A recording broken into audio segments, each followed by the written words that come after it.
Hey guys, this is Project After the Storm, and today I'll be talking about my experience with anhedonia with my diagnosis of schizoaffective disorder. So, anhedonia really started for me when I was in, my hospitalization. For some background, I was diagnosed with schizoaffective disorder about 4 years ago, and I was hospitalized for about a month during that time, and probably about 2 or 3 weeks into that time, I came across anhedonia for the first time in my life. I had never experienced anything like that. I never experienced, and I'll give a background or a definition, or try my best to give a definition of what anhedonia is right now. Anhedonia is basically a lack of pleasure, a lack of joy from doing things. That's what I experienced from it, at least. A lack of pleasure and a lack of joy when you do things that you would usually find pleasure or joy from. This often happens with severe depression, and it does happen with schizophrenia and schizoaffective disorder as well. So I just want to give a little bit of background on that moving forward.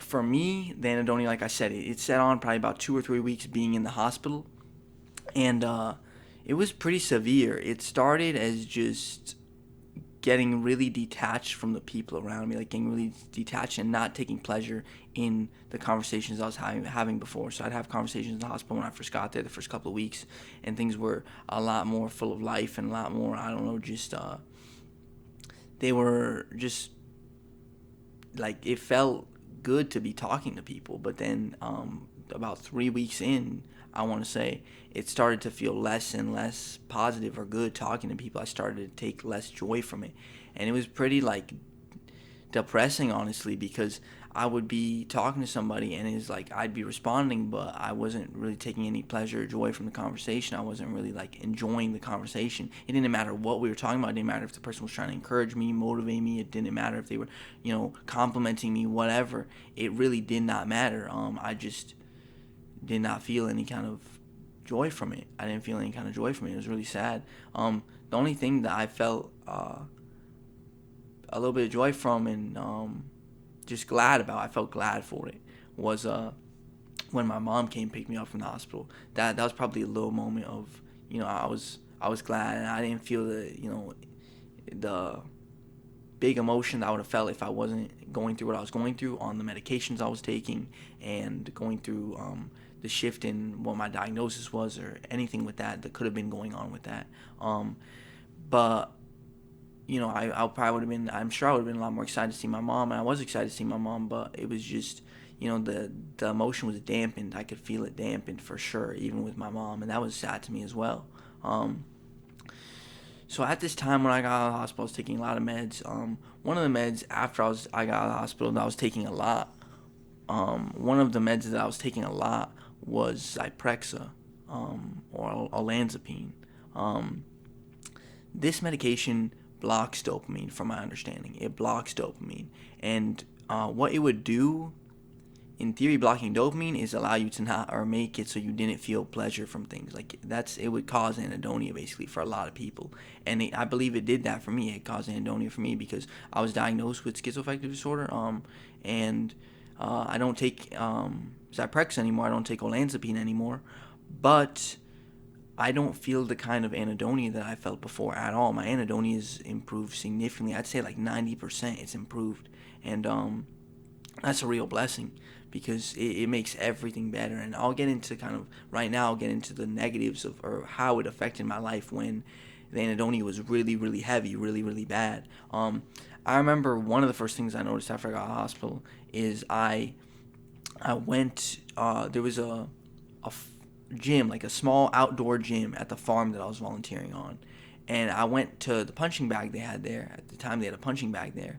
And I hit the punching bag. I used to do that before I had my diagnosis, before I went to the hospital. I used to practice boxing a little bit. I hit the punching bag a lot before then. And I even fought somebody before, not professionally, but I sparred with a few people, but I fought one person for real, as like an agreed fight. And I used to take joy from that. Like, it sounds weird, like you like fighting, but I mean, I liked fighting. I enjoyed boxing. I enjoyed hitting the bag. I enjoyed even, it didn't matter even when I got punched in the face and stuff like that. Like, I still enjoyed what I was doing. And when the anhedonia set in, I was hitting the punching bag, and I felt no pleasure from hitting the punching bag. I remember that being very like depressing. Like I remember being there and like, this is something that I liked before. What is going on? This is like, I don't know what's happening, and that was sad to me. That was real sad to me. I remember other things as well. I did try to exercise in other forms. Not try, I did consistently exercise in other forms. I would go out biking, go out running. I'd do those things. And I think the little bit of pleasure I found in that was because I had a routine, and because I was staying motivated to do something. I was forcing myself to be motivated to do something, to stay healthy, and to stay in the best state of mind that I could by exercising. So that's what I did. Yeah. Another thing, video games. I used to really enjoy video games before my diagnosis and everything. I did go like a year without playing video games one time, but that's a different story for a different day. But yeah, I really enjoyed video games before, and I remember picking up my Nintendo Switch and trying to play games on it, and like just feeling, again, no joy, no pleasure, and like putting it down within 10, 15, 20 minutes. Like I was done. I would never play more than that. And I was just sad because I'm like, dang, this is like something I used to like, and I can't even enjoy it anymore.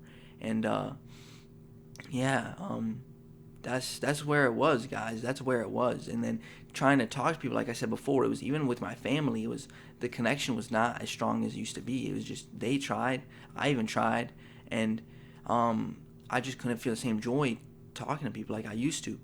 And eventually, the Zyprexa got lowered. This improved a little bit. The Anhedonia improved a little bit. The Zyprexa got lowered more, improved a little bit more, and eventually I switched from Zyprexa olanzapine to Abilify, and that was over time a big change. And my Abilify has gotten lowered a lot too. I talked about that in another video. I take very little Abilify right now, and right now with the Abilify, the lithium, and the gabapentin that I take, I feel very little anhedonia. I feel very little, and I feel blessed to be able to be where I'm at, because the video games, you can see I'm playing Minecraft in this video, like, and I'm enjoying it to it. Like, I'm enjoying it. It's not the most like exciting game, but it's from my childhood, and I do enjoy playing it, and I like it for this channel. I think it's a good fit, but that's a whole other thing. Tell me if you guys like the Minecraft gameplay, or if you'd rather see something else. Please do. I like it, but I digress. Yeah, when I lowered the medication, and over time switching to Abilify, all these things, anhedonia improving, what it did is, and I do have to give a warning right now, like I gotta stop and give a warning, before you lower any medication or stop taking don't think like that. Talk to your doctor, because all of these things were like facilitated by my doctor, by my psychiatrist. Like, he told me you could start taking less and less medication, you could switch to this medication, and he put me on that path. So always consult your doctor and talk to your doctor before you make any changes to your medication. Okay? Just want to get that out of the way. Now, getting back to what I was saying, basically, when these changes took place, when the anhedonia improved, I started playing video games again over time. It took a little while to get back into video games, but I did, and I enjoy them now. I enjoy them by myself. I enjoy them with my wife, and I'm glad to be able to play them and get some joy from them. And I enjoy watching things again. Like, I took some joy from watching things before, like TV and stuff like that, but it's a little bit more now. And I'm not the biggest entertainment TV person, but like, I watched a movie with my wife last night. I really enjoyed it, and I even felt like pretty emotional from it. And that didn't really happen before very much. It didn't really happen. I remember one time that happening. That was it. Just feeling a little bit emotional from something when I was on all this Zyprexa and everything. But it's gotten way better. Like, my emotions are better. The anhedonia is better. The anhedonia is just way less. And one or a few things. You got the video games that they came back for me. I feel joy from playing them again. Exercise. I do some exercise here and there, and I can take some joy from it. Even teaching exercise, I can take joy from. And I really would like to get back to boxing, but that's another topic. But yeah. Then the topic of sex, like, sex got better when I got off more and more of these medications, and when the anhedonia got, less and less pronounced, like when the anhedonia got better, then sex became better too, and that was, of course, a blessing as well. Like that's amazing. So yeah, I gotta say that. And I'm just blessed to be where I'm at right now. I'm really happy that the anhedonia has gotten better, and I hope that you guys, if you're going through anhedonia right now, you can just know that there is hope, that things can get better. Always consult with your doctor before you make any changes to your medication or to your lifestyle. Consult with your doctor, please. I know the medication took a big part in this. Just being able to lower my medication and being able to change my routine with my doctor's help.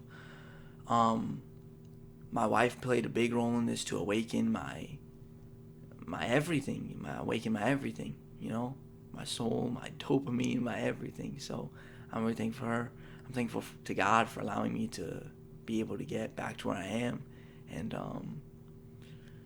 yeah, I think that's about it, guys. I'm trying to remember if I'm forgetting something, but yeah, just if you're going through anhedonia, don't lose hope. Just stay encouraged. Know that things can get better. Talk to your doctor.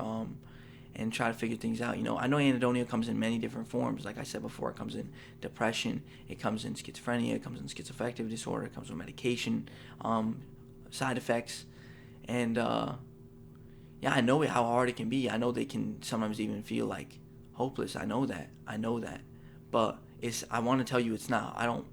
It's not hopeless. It's really not hopeless. I don't believe it's hopeless at all. I believe that with the right tools, the right people to help motivate you, working with your doctor, things can get better. Things have a big potential to get better. And that's what I want to say. I want you guys to feel some hope and just know, my story is real, my story is true. And, if you're going through anhedonia, you can improve too.